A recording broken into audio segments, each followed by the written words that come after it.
Phil. Bakoze ekibakuli. Bazemo Oluyimba Lwange. Oluyimba naluta myezi 9 mabega. Baluita whole squad brackets kuliko my guy. Kati nabo baluzemu ne baluyita my guy. Enzikiriziganya yaganye oba tebakutuukiridde? Tebantuukiridde nange saabatuukiridde. Era abantu bange bamutuukiridde naye tebamukubidde amasimu teyakutte. Olowooza kino lwaki yakikoze?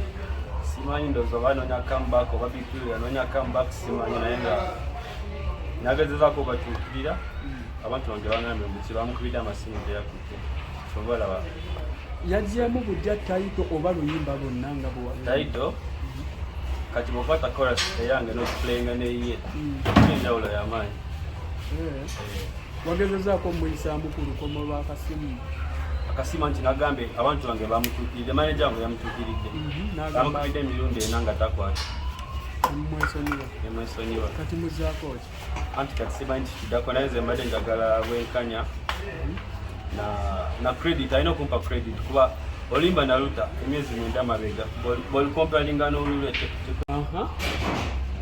So kati oyagala bwenkanya otya? Njagala bwenkanya njagala kuba twamukubidde amasimu nga takwata. Baba basobola okungamba basobola okukola remix kuba ennyimba zo nina nnyingi zasobola okubba oba zasobola omuwa ku bwereere. Okiraba ennyimba zasobola okuba Fameika bwereere zo nina nnyingi nnyo zasobola okubba oba nemuwa buwi. Kitegeeza mu kuba style erimu gwe nawe? Si style erimu kubanza ennyimba y'Oluzungu yayimba Luganda. Kati era asobola ozimuwa n'azikyusa nga bakola ku zino ennyimba endala. Kugamba n'olwo lwabadde mu Luzungu? N'olwange lwabadde mu Luzungu.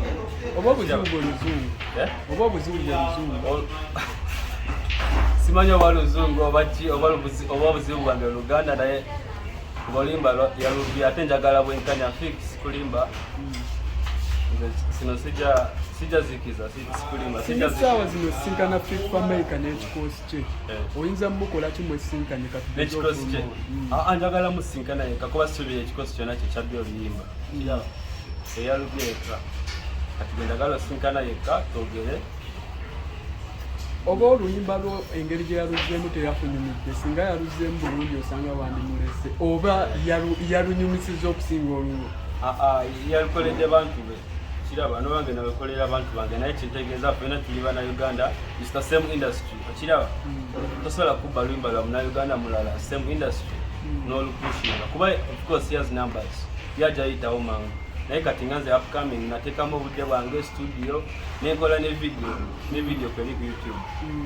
Kiraba oba Big Phil ono eyamukase kuba Big Phil basemba muwulira kupatapula era ndowooza kuba Oluyimba baliriko babiri Fik ne Big Phil. Ye mwamunoonyezaako? Big Phil tetwamunoonyeza, twanoonyeza Fik kuba yalina record eyokukola ki eyokuddamu ennyimba z'abantu abala. Wegamba ye mukugu mukubba ennyimba? Ye mukugu ekyo no debate. Kiraba ye mukugu mu ekyo.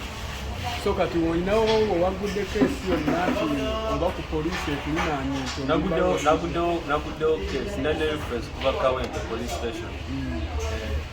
Naye Oluyimba lwa Fik tanaluta just tulaba clips? Olwo tanaluta naye bw'aba tanaluta aluterekere ddala oba soka ayogere nange alute tulabe ekitako. Oyo ayinza okugamba engeri Rising Star oyagala kulutira musajja olabe nti naawe otuukiriza ekirooto ky'omulutiramu. Nedda si bwe kiri wanze namugambe saagala ssente ate saagala ki.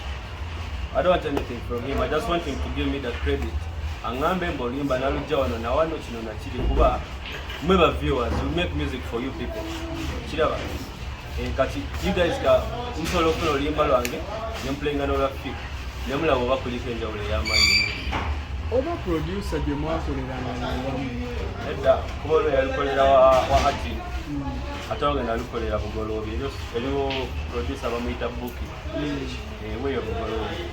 Gwe yalwewandiikira? Oluyimba ze nalwewandiika buli kimu ekiri mu ssimu olunaku lero oluwandiika uploading na YouTube 9 months back. I have all the evidence, everything. Singa avaayo n'akuwa amagya okivaamu? Namugambe saagala magya. I'm not doing this for money. This is for the art because if it's not me, another upcoming artist bagenda mubako Oluyimba. Kiraba bagenda mubako Oluyimba bamulekawo bwatyo nga talina watandikira, talina media, talina bagenda okukola ki. Oyogedde ku kyokuwa credit, bwakuwa credit mu Luyimba n'agamba nti gundi yaluwandise n'oba n'akubinga up mu Luyimba oyinza oddumulekera? Solo olumulekera era asobola kukola ki kyosinga okwetaaga because ekyo kiraga mbu ki he got the idea from me then he made it in his own way because we are all creatives akola music nange akola music kati waba kute idea yange you can't build off that nga takoze ekitambadde credit soko tukangemu katono mu luyimba lwo. Yeah, for the Peter Whole Squad, I've been busy, my guy. Making music, my guy. Yeah, if you believe, my guy, you can achieve, my guy. But you're the first, my guy. You turn the best, my guy. I like getting high. I be on my own vibe in a whole other world. You can handle me now. So wabiyimba mu luzungu. Nabimba mu luzungu. Ye naaluddamu mu Luganda. Ye nakola copy paste. Nakyusa nateeka mu Luganda. Kino kitulekawa. Kino kiteeka mu buzibu amaanyi mu buzibu bw'amaanyi nnyo kuba okujjako industry but upcoming artists because me I'm an upcoming artist but I'm okay with my people, with my crowd. You get because siri mu competition oba ki kiraba naye last Friday nafuna over 20 people sending me the same clip. 20 different people, same clip. We have TikTok. Nanga clip ya Fameika ne big film. Ngabanga Oluyimba lo baluzemu mu Uganda. Kiraba. So singa osanga yaluddamu mu Uganda bandigambika mu luzungu. Mu luzungu. Asiwe kiri kyetegeeza.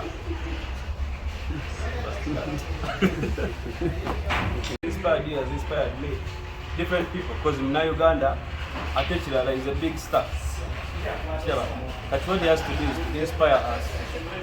Olowooza buno obunafu tebuli ku management yo. Eyange.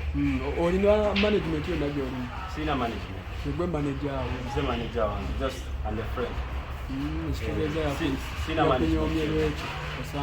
Osanga oba kimanya batakimanya naye nga artist art. Kitegeeza. Oba tenakola kikola copy paste ng'oli tomwedde credit. Ogamba naawe obuddeyo ne weekubira omulanga nga tennafa kuba lwasemye kulaba omusajja eyazzeemu oluyimba lw'omugenzi ne bibijja nga tujja obuddeyo weekubira omulanga nga ng'oluyimba terunafuluma kiraba kubola nga lwafuluma 9 months back ate olwempulira oba tonaluta weekend oba week simanyi naye nga olwo terunafuluma kati nga tumaliriza ebigambo bisatu byoyinza ogamba Fameika essaawa kyosobola omugamba kiri nti I still have more songs that you can steal, more songs I can give you for free, but let's talk and get to an agreement.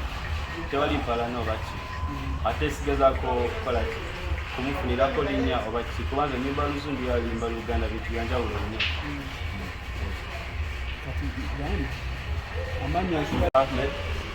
Fameika jangu ku ennyimba ez'obwereere oba nkuwandiikire oba ki byonna by'osobola okukyusa oba obireka nga bwe biri byonna by'okola naye nga ekyo jangu kuwa ennyimba ez'obwereere oba nkuwandiikire or you just give me credit on this song. That's all.